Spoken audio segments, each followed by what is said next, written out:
Hey, what's up? Welcome to Fathering Our Future. I'm Anthony Vandegrift. I'm not the perfect dad, but every day, just like you, I am trying to be better.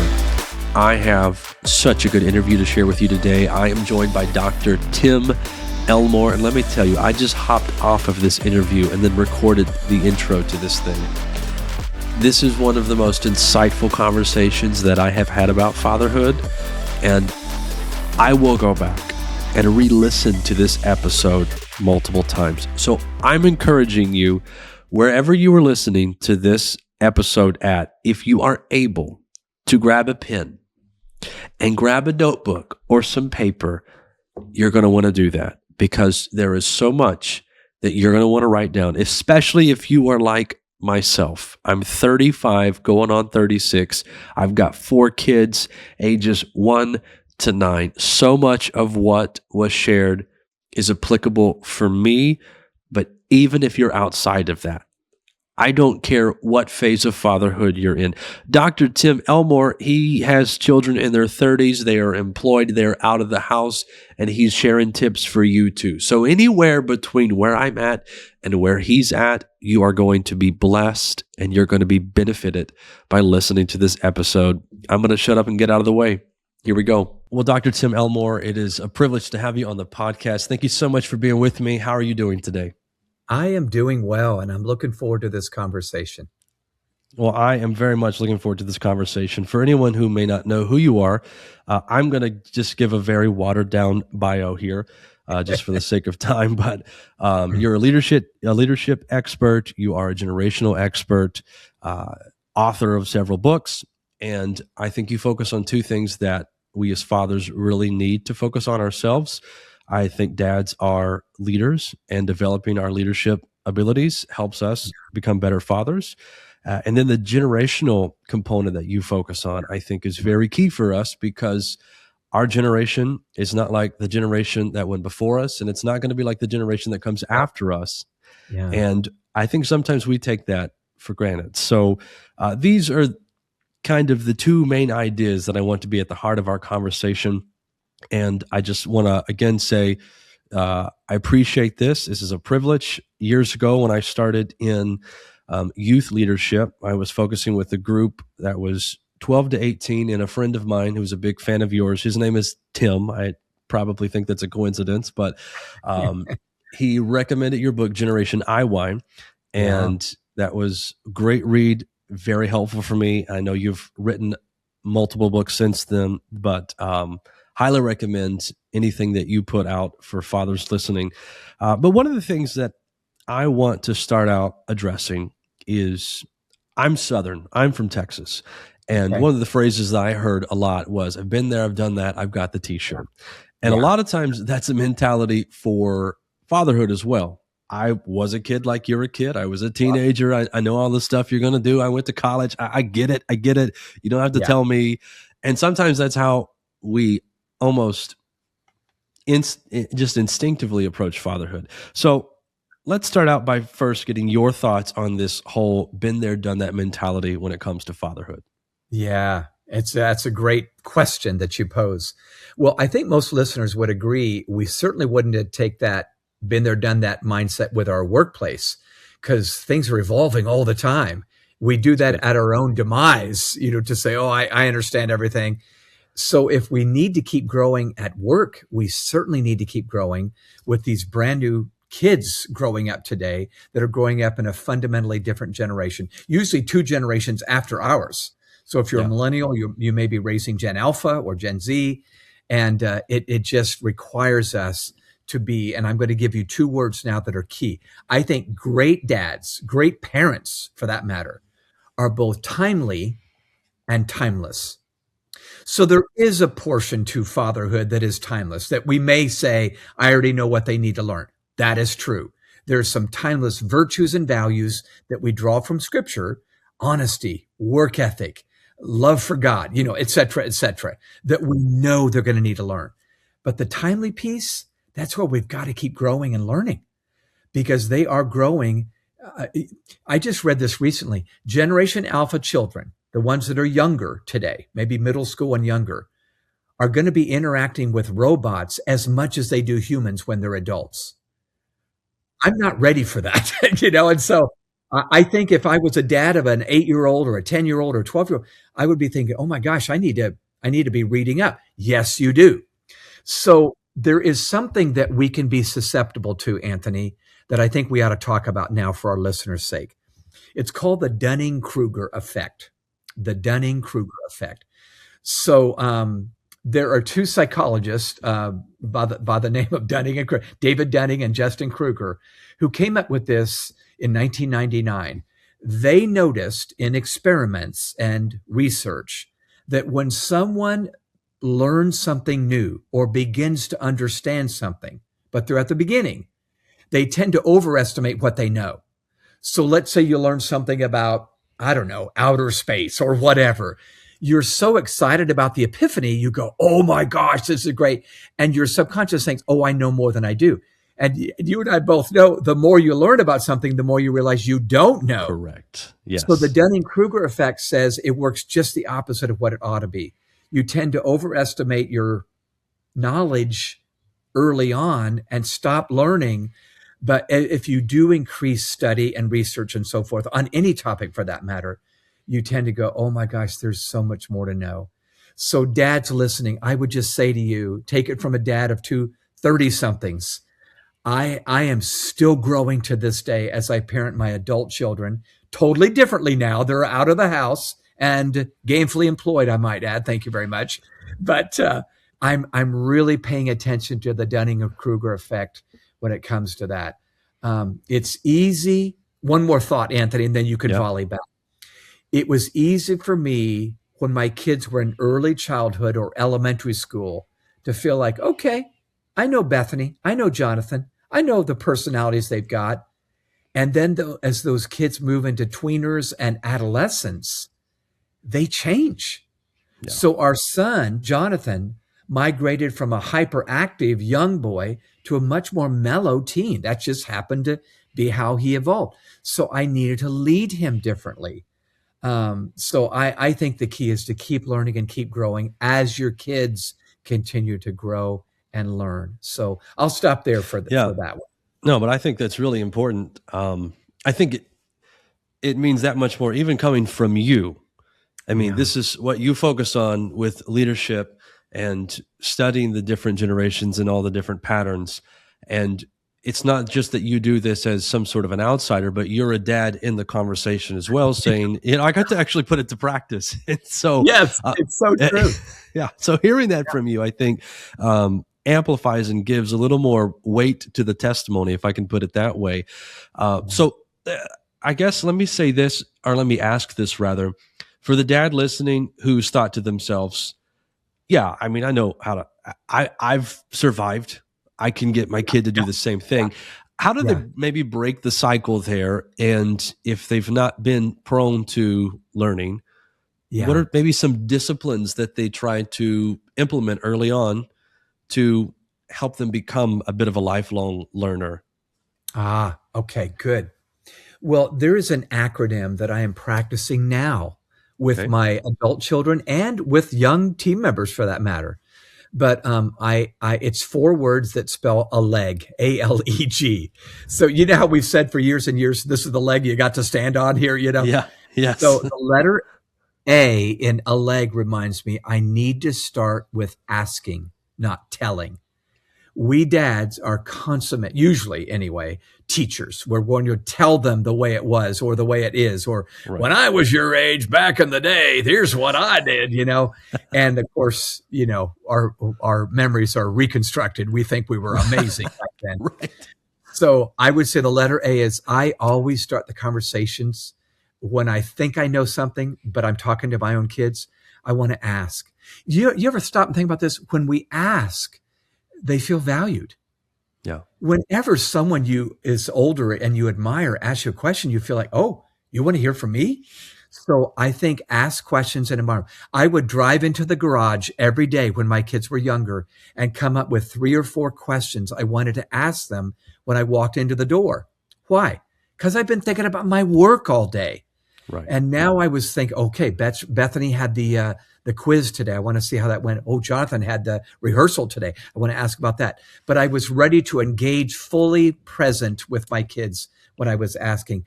And then the letter L and a leg, Anthony, if I ask, I need to listen. It does very little good to ask any questions. Yeah, unless I'm willing to be an active listener. Now, I will admit, this is a confession of my own sin right now. I feel like I'm just now really learning to listen. I mean, I could listen a little bit through the years, but I am realized as my kids have become young adults, I need to listen all the more. So when we listen, they feel heard. And by the way, that's the number one request of Gen Zers when they start their career. I want to have a voice. I want to be Wow. heard from day one. So the letter E in a leg is empathize. And when we empathize, they feel understood. So that means as a dad, I need to find ways to communicate. Oh my gosh, I had no idea that happened last year or last week. Or, wow, I bet that made you feel horrible when that happened, sweetheart. But when we're now, do use your own language, dads. You don't be me, be you. But when we empathize, they feel understood. So think about this: ask, they feel valued; listen, they feel heard; empathize, they feel understood. Now I've earned my right to practice letter G, which is to guide them. Mm. And that's what I wanted to do from the very beginning. But I'm Right. prone to want to start guiding immediately. And they're not ready for a lecture. They're ready for a listener. Yeah. So when I earn my right to guide through a bridge I built, not a badge I wear, I now have scored big time with my kids. I want to share a quote with you that might be Yeah. worth the whole podcast right here. David Augsburger, a counselor, said this years ago. Being heard is so close to being loved that for the average person, it's indistinguishable. Wow. I know it's powerful. Being heard is so close to being loved that for the average person, it's indistinguishable. So this is what it drove me to do. As my kids were growing up, I began to realize, and I put this in a book called Nurturing the Leader in Your Child, that there were three kind of styles of kids, three styles of kids. And I had a mixture of them in my own home. So type number one or style number one is the driver child. Okay. The driver child. Now that's exactly like it sounds. This is the kid that's strong willed, very driven, kind of stubborn. On a Yep. good day, you call them strong willed. On a bad day, you call them downright stubborn. But with the driver child, they have got a strong will. And by the way, they're going to be a leader someday of something. Yeah. But with the driver child, you can't lead them like the other types of children. You need to lead very directly. No hint. Don't drop hints and hope to God they're going to get it. Don't wish that they're going to get it. You need to be straight and to the point. So let's say they're 6 years old and you got a driver child. And you keep saying, are you not listening to me? When they say, when they answer that question, the answer truly is, no, I'm not, because I got 14 better ideas in my brain than the one you just gave me from your brain. So with a driver child, you need to be straight and to the point. So you might need to get down on your knee, look them in the eye and say, sweetheart, look at me. Look at me. You need to clean up your room by noon on Friday. Who's going to do it? What time? What day? And that sounds harsh. It's not harsh. It's just the driver child has such a strong mind and strong will. You've got to be direct with them. Yeah. Okay. Yeah. Makes sense? Oh, yeah. I have a 7-year-old daughter who is very much this way. We go to Costco. Okay. She's going to be a CEO of a country at some point. But we go to Costco. She's like, Daddy, I can take that from you. She takes it. She looks at her older brother. She's like, here, you hold this. I'm like, you're all managing people. This is fantastic. She is so funny. Delegating. Yeah. I love it. But see, she's sending you a signal. She's the driver. I want to influence. Yeah. Yeah. So you want to lead them very, very wisely. Okay. The second kind of child is just the opposite of the driver child. You might call them the diplomat. They're the ones that love harmony. They're peacemakers. They often acquiesce their wishes on the playground because it doesn't matter, whatever you want, I'm fine. I like harmony, My daughter Bethany is this kind of kid. Her favorite word in middle school was whatever, whatever, whatever, whatever, whatever, you know. Yeah. So if I wanted her to clean up her room, I go, Bethany, you should clean up your room. Don't you want a clean room? She'd go, not really, whatever, you know. And so Yeah. that didn't drive her and motivate her. So with the diplomat child, you need to seek cooperation, because since they love harmony and cooperation and collaboration, the best way to motivate is, do you want to create harmony with me, honey, as your father? You could really help me if the room was clean. I know you don't care, but I care, you know, that Yeah. sort of thing.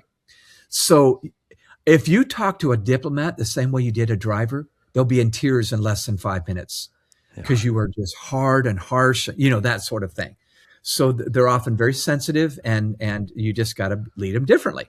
Yeah. So driver child, be straightforward. Diplomat, seek cooperation. The third kind of kid is probably the most misdiagnosed of all. They're Okay. what I call the dreamer child. The dreamer child. And Mm. psychologists talk about this. The dreamer child is often very creative.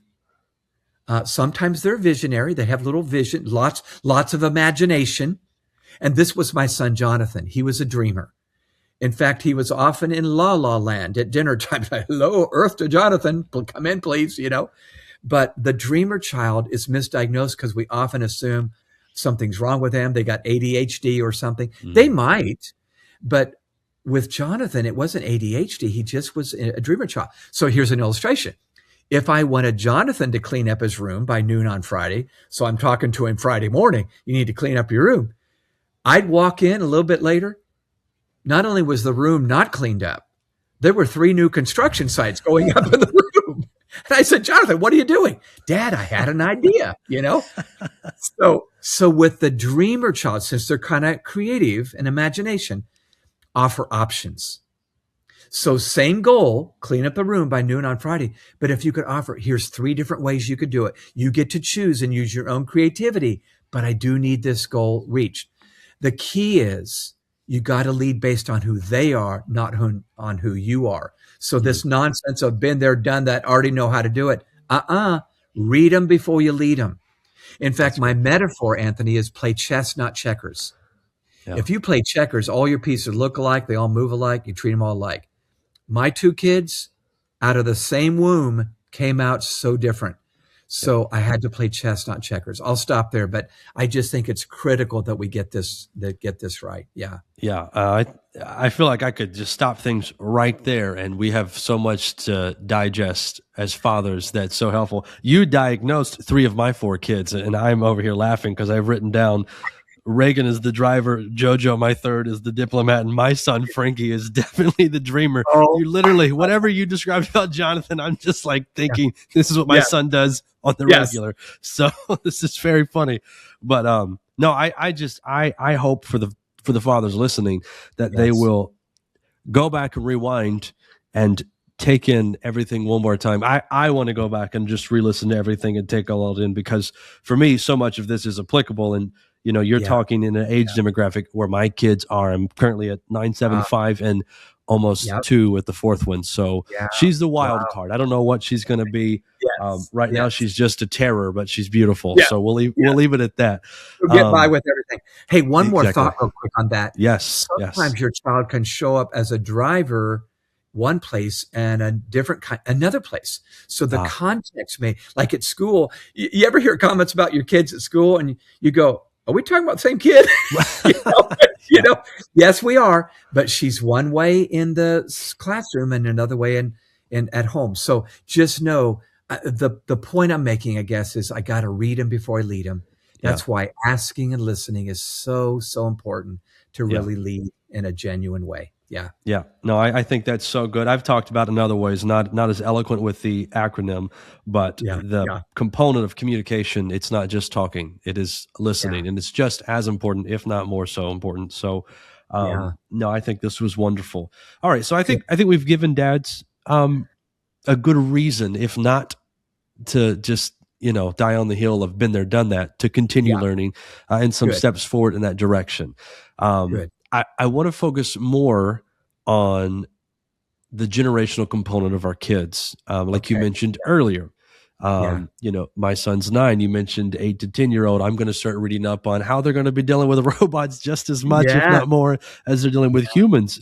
So um, maybe let's start here, since you deal with all the different generations. And I think anyone like myself, maybe this is, I don't know, let's just dub myself regular guy at this point. Yeah. Yeah. I know of like Gen Z and the Yeah. millennials and the baby Yeah. boomers, and that's pretty much where it stops for me. But you've mentioned Gen Alpha. This is a different generation that I've Yeah. not heard of, I've not considered. So maybe talk about um, where we're at right now with someone Okay. like myself. Okay, so Yeah.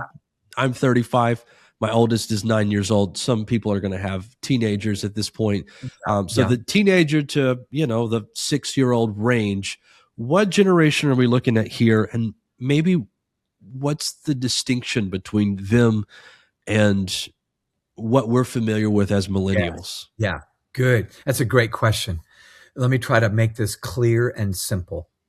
Okay. So the two generations that are still minors right now are Generation Z. So they would be young adults, teenagers. Okay. Okay. And then Gen Alpha would be behind them a little bit younger. So that's your younger, that would be your kids, I think.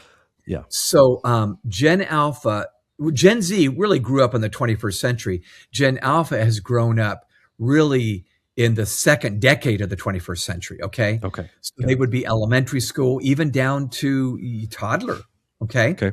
Now, here's the difference. Certainly, there is a way that you could think of this. Kids are kids, and they're always teenagers are teenagers. I do agree to a point. Okay. Uh, Developmentally, a teenager is going to have certain struggles and challenges because their brain is not fully developed, and they're pushing the bounds and spreading their wings and all that stuff.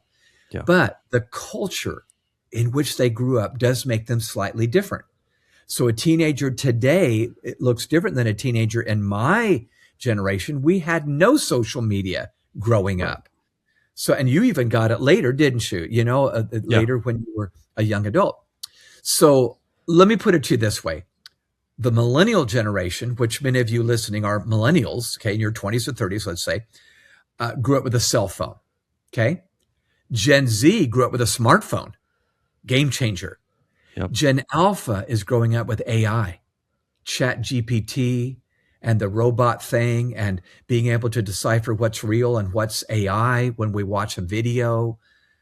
They can already spot it much more quickly than we do because their brain is much younger and they're consuming and their brains are fluid. Ours are more crystallized at this point. So the world is going to be different. And that's why dads need to keep growing. There are some timeless things, like I said in the beginning, that you want to pass on to them. Sure. The timely thing is learn the world they're growing up in, read up on Gen Z and Gen Alpha. And then I like to use a metaphor. Okay. I'm holding in my hand a bottle of water right now. If you're listening and not watching, I'm holding a bottle of water. Bottle of water for me is a visual example of why I need to keep changing and learning. So here's my definition of a relevant leader, teacher, or parent.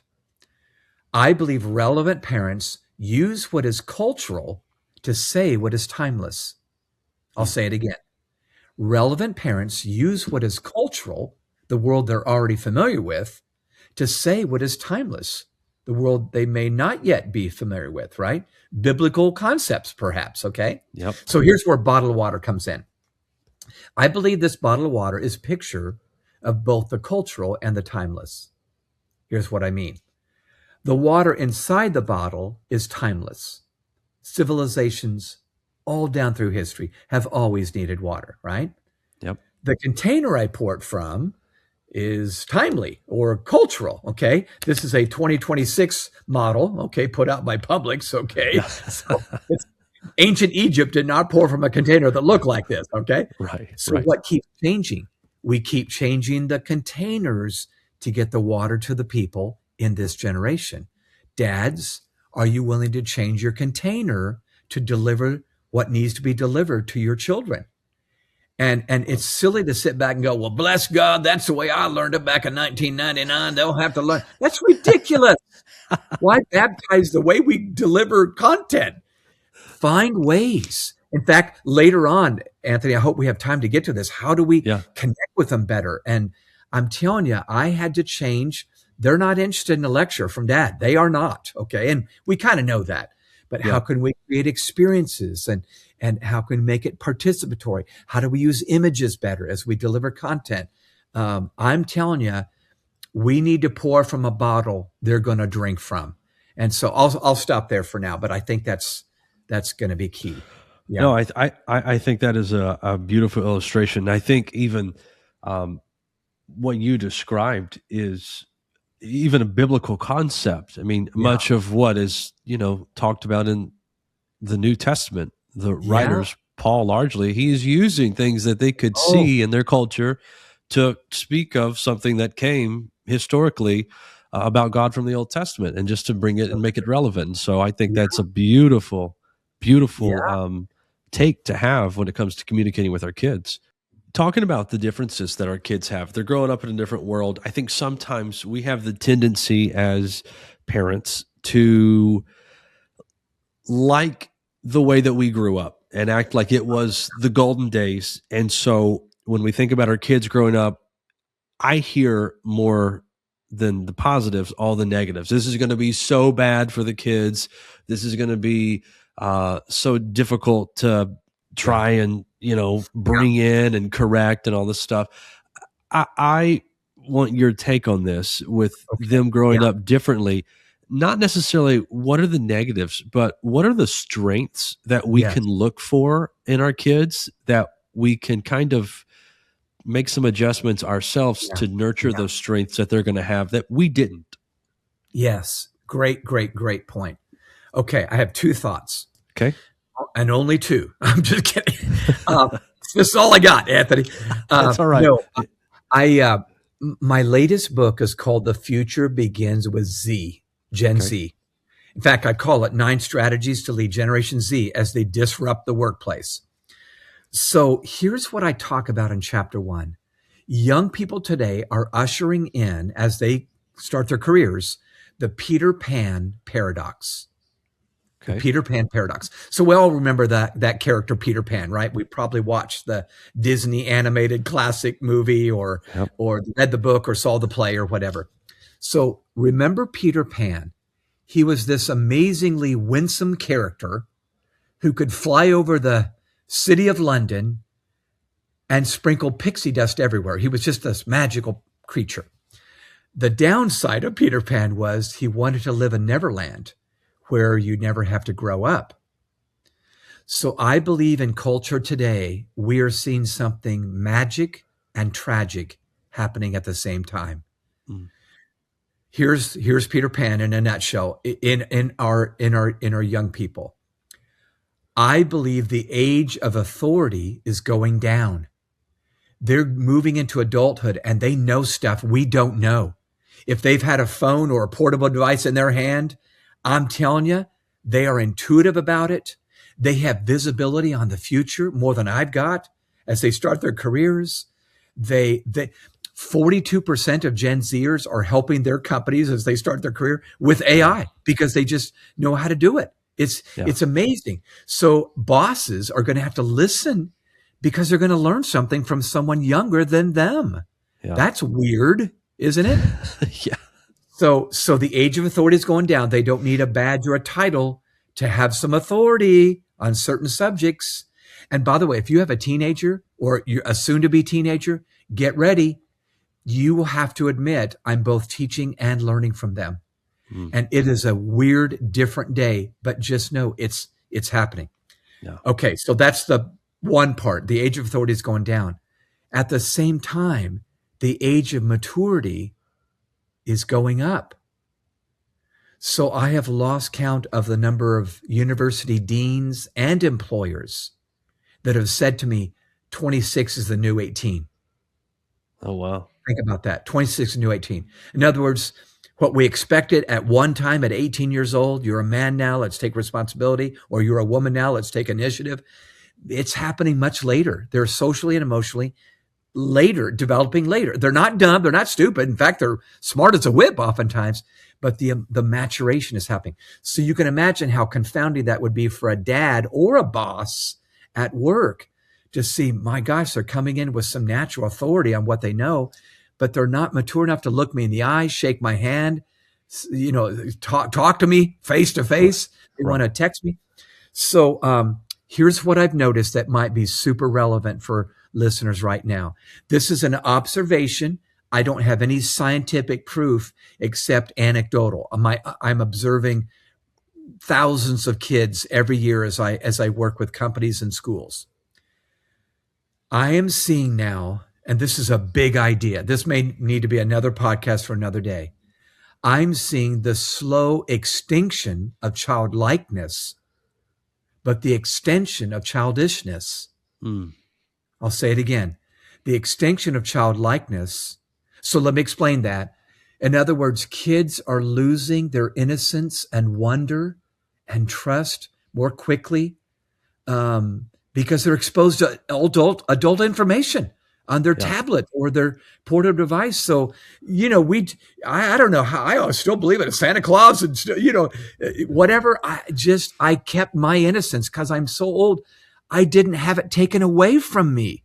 Yeah. I went outside and skinned my knee and fell from a tree and, all those things that we don't see happening as much today. So the extinction of childlikeness because they're exposed to information so rapidly.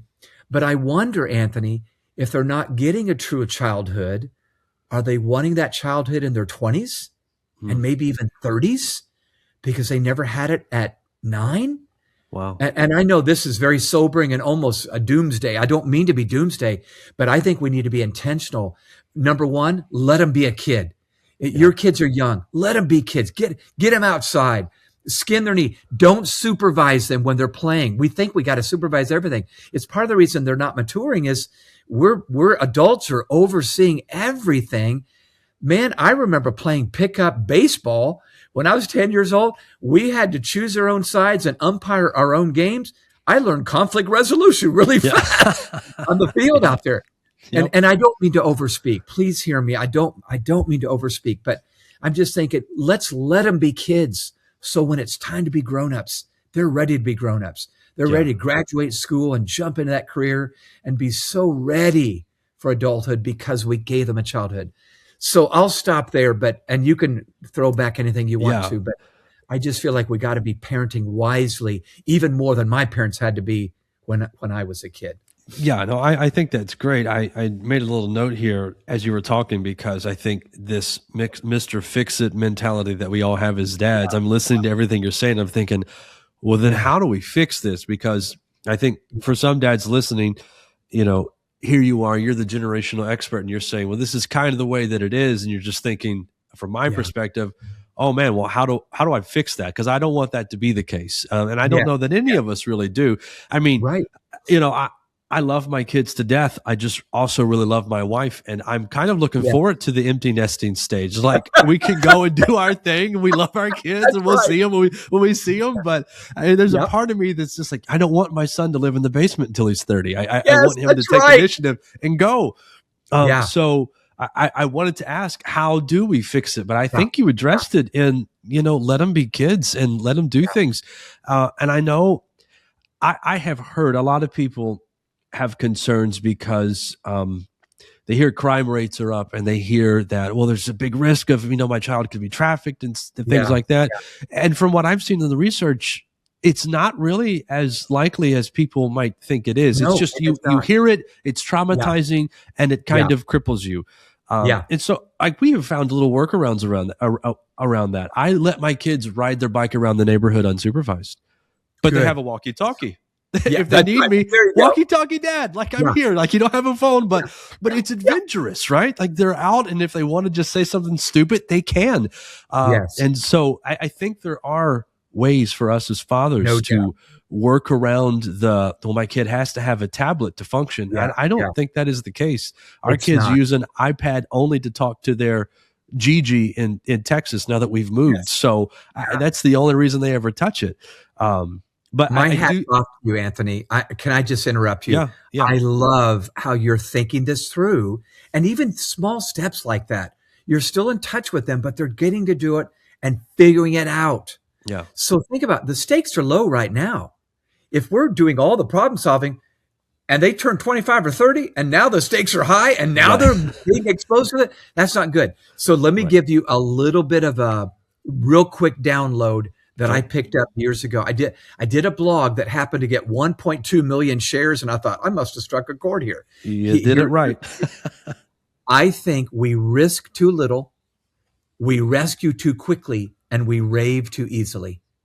Wow. I'll say it again. We risk too little, like the bicycle thing. We don't even let them go out or whatever. We Yeah, risk too little. I think we need to let them take appropriate risk, age appropriate risks, where they do learn to mitigate climbing a tree or riding their bike or whatever. We rescue too quickly. That's the mama rushing down the backpack that they forgot in the morning. Rather than saying, sweetheart, you're going to need to negotiate with your teacher, your right. third grade teacher.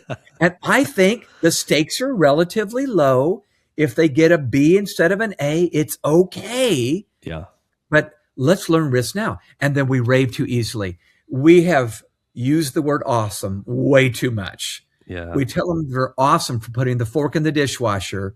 Pretty soon, the meaning of the word awesome has no more meaning. And Correct. you know what we told our kids? Thank you for putting the fork in the dishwasher. All of us put our fork in the dish. Thanks for participating in familyhood in the Elmore household. Right. And because I knew they were going to get a boss one day, they're not going to say they're awesome for showing up at work on time.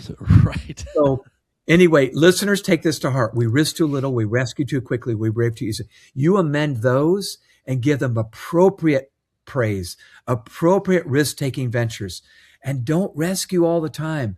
They're Yeah. going to thank you when they're 30. Yeah. No, I think that's wonderful. I remember, I'll give one little story that I want to ask about connection. Yeah. We had to get a new HVAC installed in our house, and the rep came over and he was sitting at the table with us, and his name was Bubba. So I'm from Texas. So he's Yep. sitting Yep. at the table, and our son's running through. He's probably 2 at this point, and he Yeah. just busted it. I mean, face first onto the ground, Oh just the no. biggest smack you've ever heard. And we Oh. look over and we wait and we don't say anything. And he gets up slowly and he looks around, he starts running.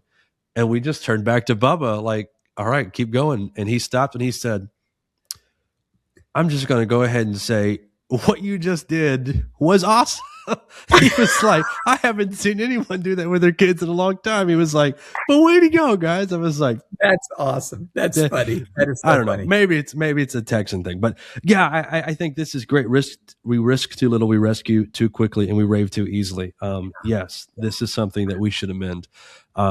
Okay, so all the changes going on from our generation to our kids' generation, realizing that they're growing up in a completely different culture and environment. We've talked a lot about the importance of listening and asking the questions and really Yeah. trying to gain insight from them.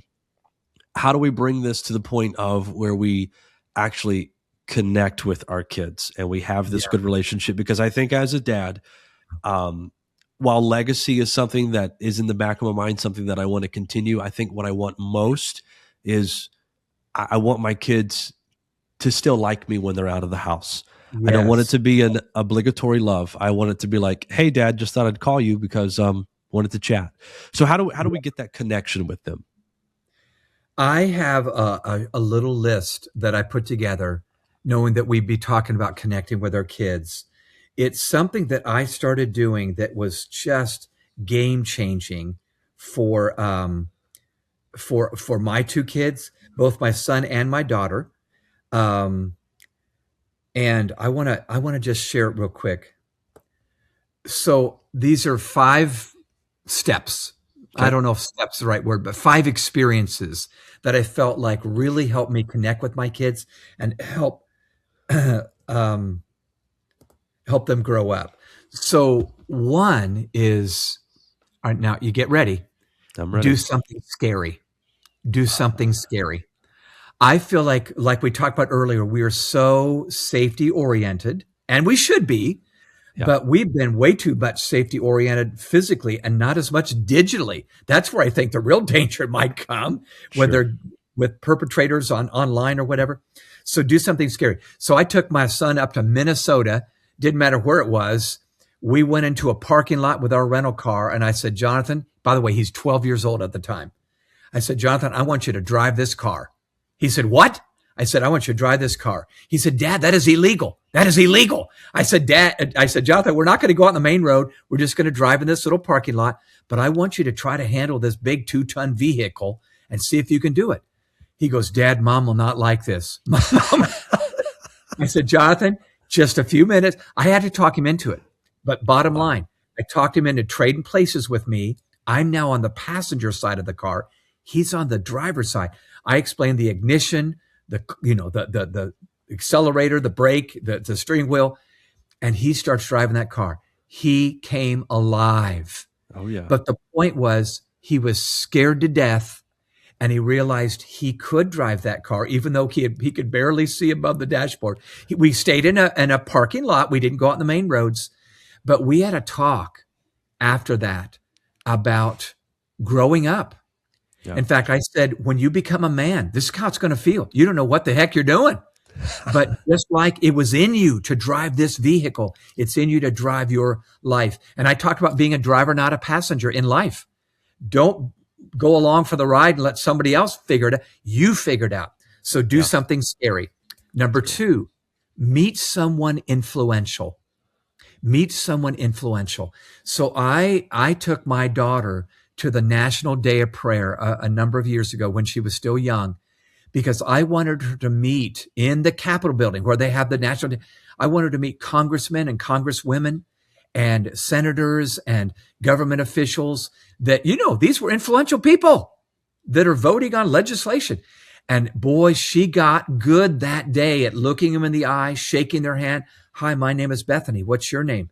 Senator Wilson. Oh, good to meet you, Senator Will. That sort of thing. But there was something about meeting someone, not just a grown-up, but a grown-up that was pretty significant and pretty influential in the world, that made her more ready to interact and not be starstruck by anybody when she was a grown-up. When she had a boss interview her for a job, she was not smitten by that. She was ready to go. That's good. Number 3, travel someplace different. So we would take our kids on short-term mission trips. I'm sure a lot of people listening do that. But I mean, we went to third world developing nations. And I mean, they were in elementary school and middle school and high school. But we did these trips because, isn't it true? You get overseas, that's really unfamiliar. You can't trust yourself. You don't know what you're doing. Different language, different culture, different customs. You start trusting God, and you start trusting the people that are next to you, kind of like soldiers in a foxhole, but I'm telling you, that was just new places, got them trusting God more and trusting each other more. And it was just powerful. Number 4, chase a meaningful goal. So my son, I'm trying to go back and forth with our kids. When my son was in high school, Anthony, he started really getting serious about acting. He was in a community theater program, and he was really good. But he told us one night at dinner, I think I want to be an actor. So we started a few months dialogue. But when he realized, and we realized he was dead serious about this, we helped him chase a meaningful goal. So we did something some of you won't like maybe, or maybe wouldn't do, but here's what we did in the name of chasing a meaningful goal. My wife and my son, Jonathan, moved out to LA from Atlanta, Georgia, clear across the country for 7 months. He got an agent. He was auditioning and commercials and TV shows and others.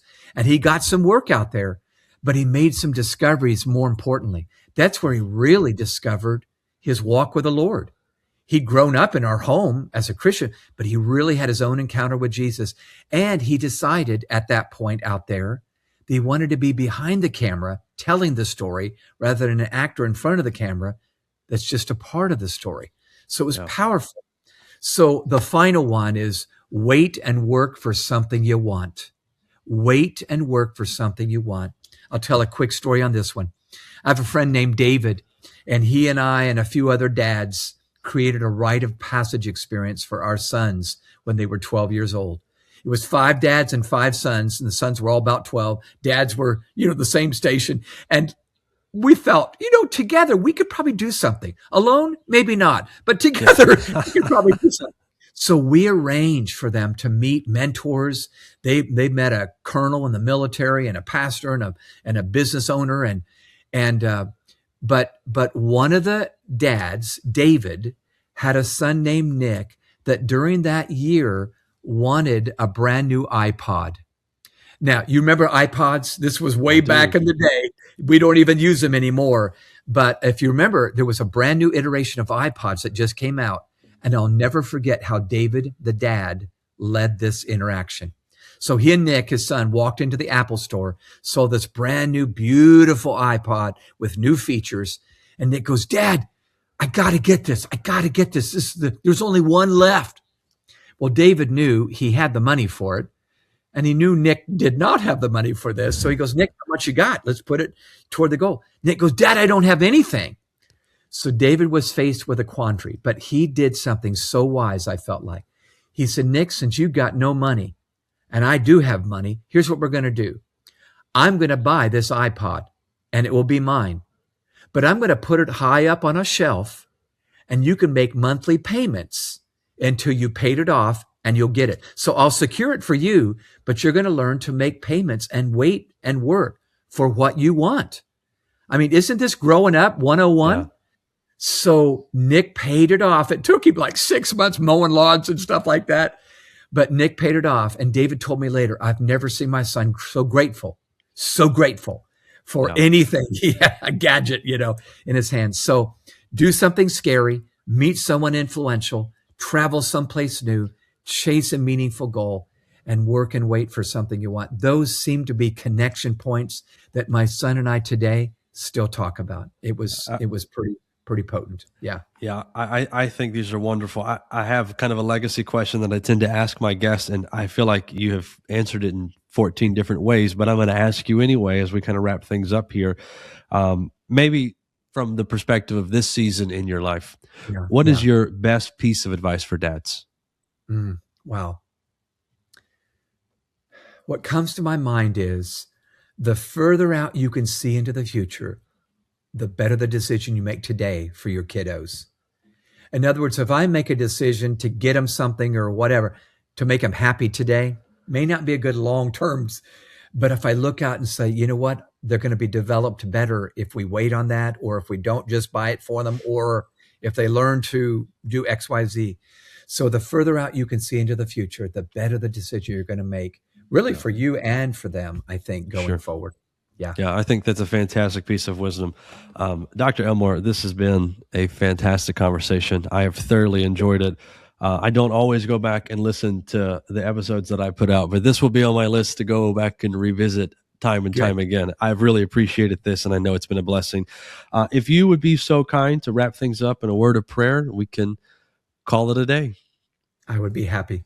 Thank you. Father, thank you for allowing us to have this next gen growing up under our noses in the house. Or maybe for some, they're not in the house anymore, and we wish they were, perhaps. I'm asking that you'd give the wisdom we need right now to lead them well. Many of us are leaders at work, and we haven't translated that to our families and our homes. So give us the wisdom we need, the clarity we need, and the power we need to lead our families well. And I pray the fruit would be evident in their lives as they grow up. I ask this in Jesus' name. Amen. Amen. Well, one more time, thank you so much for being with me. This has been a tremendous blessing, and I know it's going to make a great impact on the dads who have listened. Good. Thanks, Anthony. Good to be with you. Again, I just have to say, one of my favorite interviews that I have ever done in the history of Fathering Our Future. So much good came from this. And I just hope and pray that you will go back and listen to this time and time again and implement as much as you can that Dr. Tim Elmore had to share on the podcast. I also want you to know how much I appreciate you for listening. If you need any help, I am available to help as much as I can, to the best of my ability. You can reach out to me by sending an email to hello@fatheringourfuture.com. And again, I'll get with you as quickly as I can and offer anything that I feel will benefit you. But I want to thank you so much for being with me today. This is Fathering Our Future. I'm Anthony Vandegrift, and I hope you will join me next time.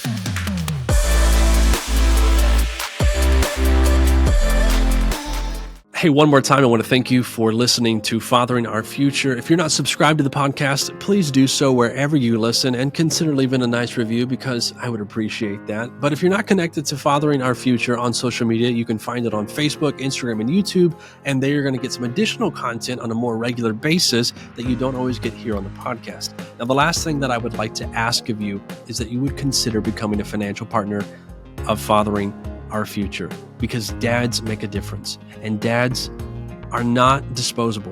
Dads are vital, and they are essential, and they are needed. And the impact that dads make doesn't just reside in the home, but it has a ripple effect that goes to churches and communities and culture. And I'm inviting you to be a part of equipping and empowering and educating dads to be the dad that God has called them to be and that their children need them to be. You can become a financial partner with Fathering Our Future. It can be a one-time contribution, a monthly commitment. But by doing that, you play a direct role in impacting dads. You can check the link in the description below. You can pray about it. You can get on board. And I thank you in advance for becoming a part of Fathering Our Future in a special and a dynamic way. God bless you.